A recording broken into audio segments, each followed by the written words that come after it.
Target చేస్తూ వరుసబెట్టి ఇబ్బందులకు గురి చేసి ఏదో నా కళ్ళల్లో భయం చూద్దాం అనుకుంటున్నారేమో. నాకు బాధేస్తుంది ఎప్పుడు తెలుసా, అవతలోడి కళ్ళల్లో అవతలోడు ఏదైనా పెయిన్ లో ఉండి నా దగ్గరకు వస్తే బాధేస్తుంది. అప్పుడు ఏదైనా కళ్ళెంబడి నీళ్ళు రావచ్చేమో అవతలోడు బాధ చూస్తే. కానీ నీలాంటి వాళ్ళు భయపెట్టాలంటే నాకేం బాధ అనిపించదు, నాకు భయం అస్సలు అనిపించదు నీలాంటి వాళ్ళు భయపెట్టాలని చూస్తే.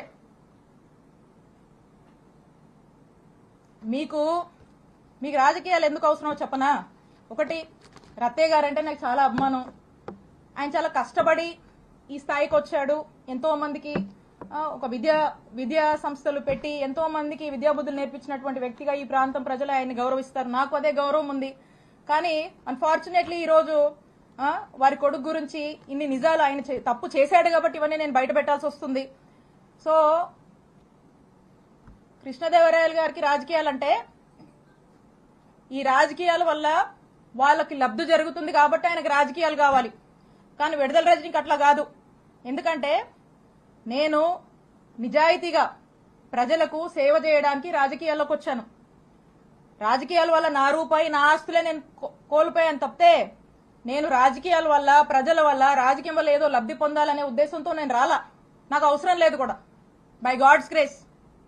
ఎందుకంటే ఒక ల్యాండ్ ఎంచుకోవడము, దాన్ని కారు చౌకగా దాన్ని ప్రాసెస్ చేసుకోవడము, దాన్ని కొట్టేయడము, ఇది వీళ్ళు అంటే రాజకీయాల వల్ల వీళ్ళ ఆస్తులు పెంచుకోవడానికి వీళ్ళు చేసే పనిది. మాకలా కాదు, మీలాంటి ఉద్దేశాలు మాకు లేవు. రాజకీయాల వల్ల మేము బతకడానికి మేము రాలా. మా రూపాయి మేము పోగొట్టుకున్నాం. మాకు ఒప్పుకున్నంత వరకు చేసుకుంటాం, నిజాయితీగా చేసుకుంటాం.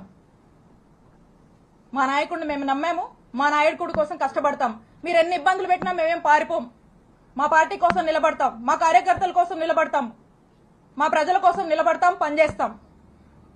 మళ్ళా మా నాయకుడిని ముఖ్యమంత్రిని చేసుకునే వరకు ఖచ్చితంగా కష్టపడతాం. మీరు ఎన్ని ఇబ్బందులు పడ్డా మేమేం పారిపోము. ఇంకా కృష్ణదేవరాయలు గారు అనుకుంటా ఉన్నారు,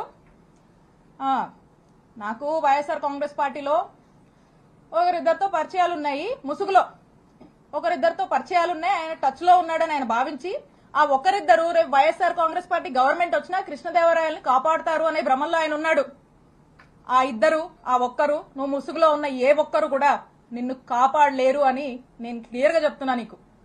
నిన్ను కాపాడలేరు, అది నీ భ్రమే. కాబట్టి ఇప్పటికైనా మీరు చేస్తున్న పాపాలన్నీ అందరికీ తెలుసు. ఈరోజు ప్రజలు కూడా చూస్తున్నారు, అందరూ గమనిస్తున్నారు. ఇవన్నీ విత్ ఎవిడెన్సే నేను మాట్లాడా. మీరు మళ్ళీ ఇంకో కట్టు కథ పెట్టుకుని ఇంకొంచెం బ్యాచ్ ని మళ్ళా పెట్టి మళ్ళీ కొంతమంది ఆర్టిస్టులను దింపి అదిగో ఇదిగో అని మాట్లాడించవచ్చు. కాదు, నేను చెప్తా ఉన్నా, పోసాని గారు అప్పుడెప్పుడో మాట్లాడారని చెప్పి తర్వాత ఇన్ని సంవత్సరాలకు తెచ్చి